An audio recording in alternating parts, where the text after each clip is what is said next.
Hi guys, and welcome back to another video for Phantasy Star Online 2.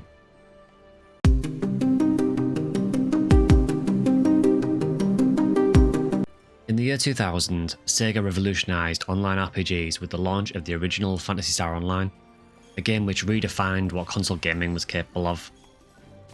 Throughout the years, the Phantasy Star series has continued to experiment and innovate, admittedly with varying degrees of success. But one of the biggest gambles in the franchise's history was with the launch of 2012's Phantasy Star Online 2, or PSO2 for short. The game went through several alpha and beta tests during 2011, and it actually changed quite significantly between the alpha and beta tests and the eventual release a year later. Phantasy Star Online had now transitioned to a fully fledged online RPG, taking inspiration from the MMORPG genre and injecting it with a unique twist. Now, looking back at how badly 2006's Phantasy Star universe was received at the time, you could have forgiven Sega for being overly cautious with PSO2. PSU's relatively poor reviews and sales meant that the next mainline entry had to succeed to ensure that the franchise would survive. Some companies might decide at this point to just stick with familiarity and just play things safe instead. Not Sega. Instead of 4 to 6 man parties, we now had the capability to enter multi-party areas with up to 11 other players, split into parties of 4, but they could all enter multi-party blocks and interact with each other. Despite PSO2 now leaning very heavily into the online RPG element, it also still contained an extremely detailed story, which was added incrementally with each new episode release. And it's probably one of the most complex and interesting stories in Phantasy Star. The combat in PSO2 was also leagues ahead of anything that had been in Phantasy Star prior. Typically before PSO2, the combat in the games was quite simple, typically just 3 button presses. PSU then introduced the photon art system. PSO2 took that to a whole new level. So the combat in PSO2 was actually now more akin to something like an action game. You were able to now aerial juggle enemies, you were able to change weapons on the fly. It was a lot more complex than anything we'd seen previously. The character creation was also incredibly in-depth for the time, and with the current new Genesis variant of the game, I still think that it's one of the best character creation suites in any game I can think of. I really don't think that many other games allow you the absolute freedom that you can do with the PSO2 and NGS character creator. You can essentially just make whatever you want to.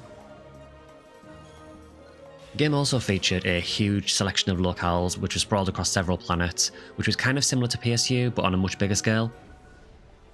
Sega also made sure to cater the game to several different kinds of players. So for example, if you wanted to just focus on fashion and make your character look really cool, you could do that if you wanted to. The game was designed so that you could build it around fashion if you wanted to. On the other hand, maybe you preferred to do time attack and try and clear quests as fast as possible. Again, the game catered for that and allowed you to do that. Maybe you just want to bring some friends along and you just wanted to explore one of the locales and hang out and just kind of take in the scenery and just explore the game for yourself or with a few friends. You could do that as well. The game was very, very open at allowing different kinds of players to play. There was even a PvP mode added later on, so if you wanted to do PvP, you could even do that. Now, as the game progressed more and more, we got various different versions releasing over the years. So after the original Japanese PC release in 2012, there was then a PS Vita version in 2013.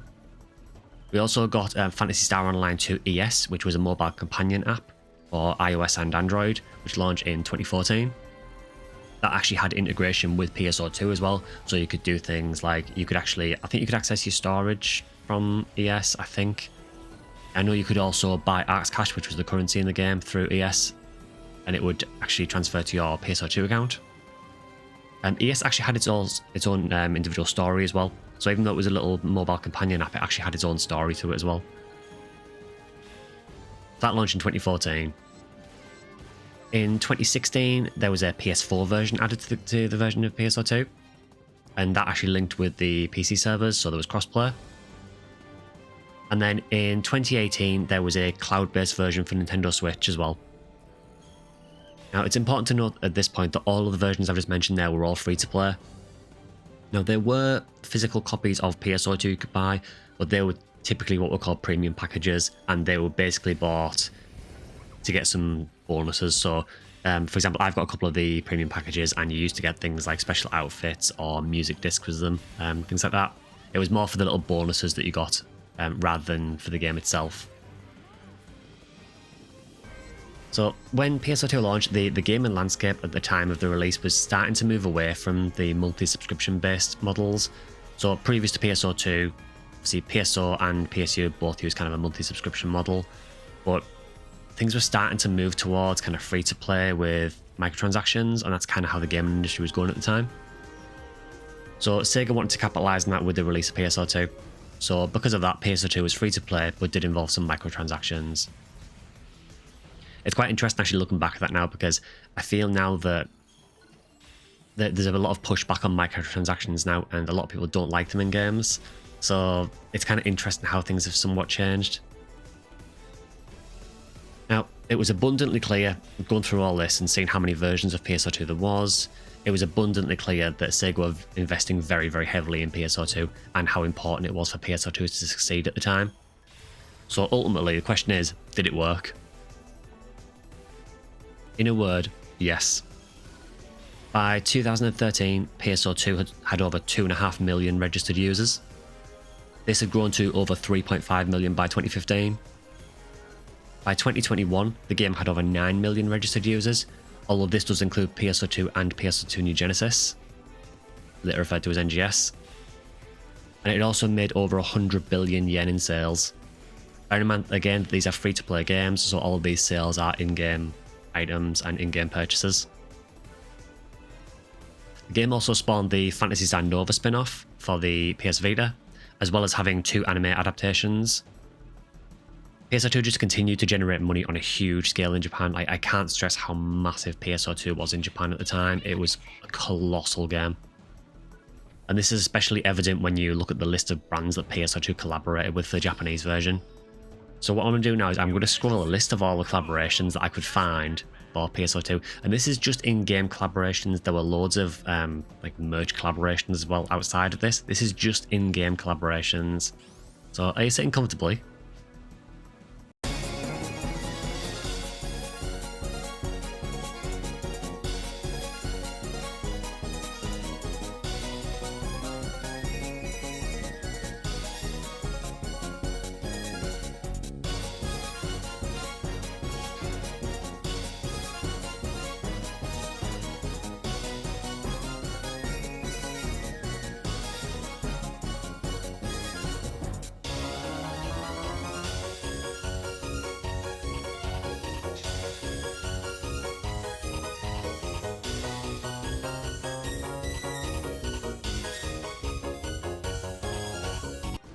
Now, at this point, we haven't even mentioned outside of Japan. So all the versions and everything I mentioned previously are all for Japan. The global version of PSO2 has a very, very strange history, which if you play the game, you're probably aware of. For anyone who doesn't know, basically what happened with the global version of PSO2 is that it was announced at E3. I can't remember the year. I want to say it was around maybe somewhere between 2012 and 2014, somewhere around there. It was at E3, there was a booth and everything for it. And then after E3, there were no further updates for several years. The game had a website. The website then went down in 2017. And at that point, by 2017, I think most people had realised that the game was probably cancelled.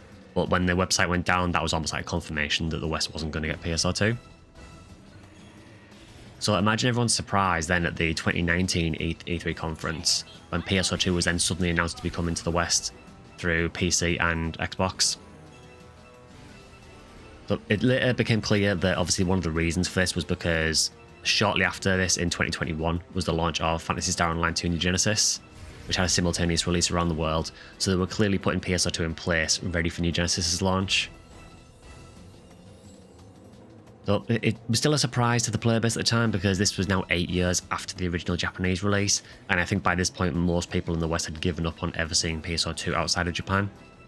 At this point as well, to be honest, a lot of people who were outside Japan had been playing PSO2 anyway, because people had found ways to get on the Japanese servers, and even me myself, I played the Japanese server for several years, because people at this point had just completely given up that the game was ever going to launch outside of Japan, and just decided to play the Japanese version, even if there was a risk that they could be banned from it.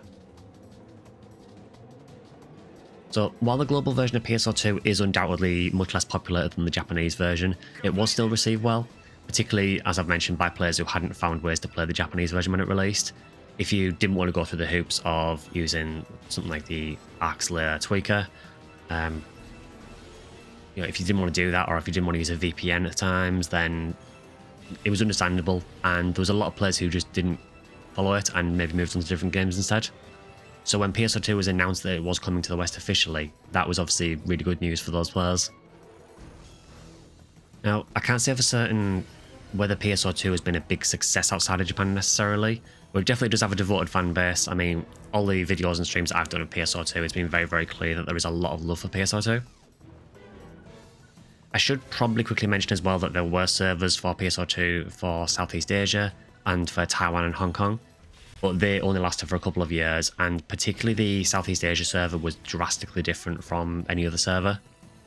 You can go and look into that yourself, but basically they were almost completely different games.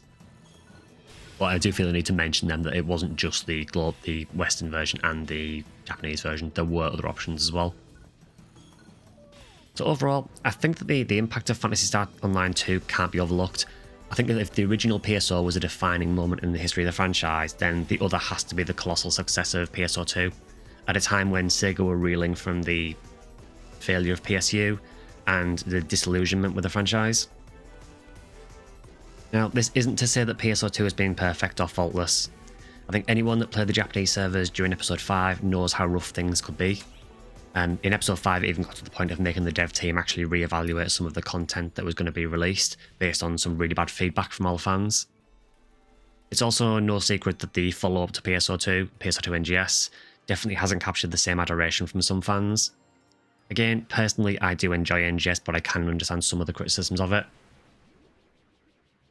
So I think just to close this out, I think as we progress through 2025 and the 25th anniversary of the Phantasy Star Online series, maybe it's also time to look back at PSO2 and reflect on how it's actually ensured the franchise's survival. I think that can be overlooked sometimes.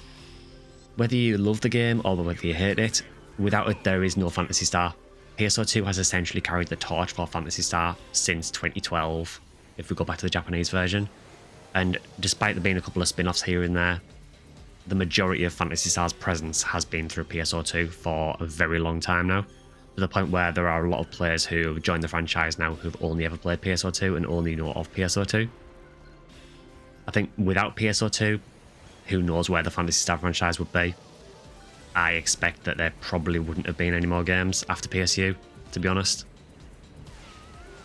So really, whether you love the game or whether you hate it, I think that you do need to acknowledge that it has kept the franchise alive, at the very least.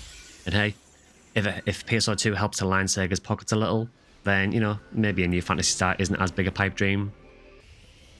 But with that, I'll leave that one there. If you've got any memories or anything of PSO2, or if you've got any feedback on how you think PSO2 has affected the franchise, feel free to leave them below. I'm really interested to hear what you guys think. So yeah, feel free to leave a comment below. I will try and answer whatever I can as well. If you enjoyed the video, please consider the usual like and subscribing, or join as a member if you want to. I do also have a Discord channel you can join, which I'll leave a link to in the description. I do also stream on Twitch at Section Skylie, and I do have an X and a Blue Sky, which are both Section Skylie as well, so feel free to join over there. Yeah, hope you enjoyed the video, and I'll see you guys in the next one.